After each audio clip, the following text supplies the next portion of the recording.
Hi hello my dears, welcome back. എല്ലാവർക്കും എന്തൊക്കെയുണ്ട് വിശേഷങ്ങൾ? സുഖം തന്നെയല്ലേ? അപ്പോൾ ഇന്നലെ രാത്രി ഇവിടെ നല്ല മഴ പെയ്തിരുന്നു. അതുകൊണ്ട് രാവിലെ തന്നെ നല്ലൊരു ക്ലൈമറ്റാണ്, ഒപ്പം കുറച്ചധികം ഷവറും ഉണ്ട്. അപ്പോൾ അതൊക്കെ ഒന്ന് ജസ്റ്റ് ക്ലീൻ ചെയ്തിട്ട് നേരെ ഇനി ബ്രേക്ക്ഫാസ്റ്റാണ് തയ്യാറാക്കാൻ പോകുന്നത്. അപ്പോൾ ഇന്ന് ഭയങ്കര എളുപ്പത്തിൽ തയ്യാറാക്കാൻ പറ്റിയ പുട്ടും മുട്ട റോസ്റ്റും തന്നെ ആക്കാമെന്ന് കരുതി. അങ്ങനെ ഇത് പുട്ട് ഇവിടെ റെഡി ആയിട്ടുണ്ട്.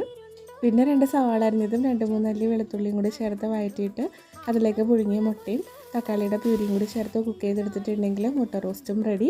അങ്ങനെ നമ്മുടെ ബ്രേക്ക്ഫാസ്റ്റ് കഴിഞ്ഞു.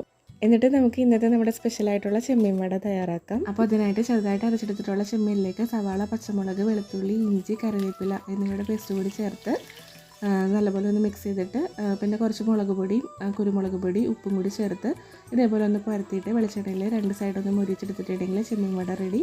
അപ്പോൾ അത്രയുള്ള വീഡിയോ ഇഷ്ടമായാൽ please do like, share and subscribe. Thank you.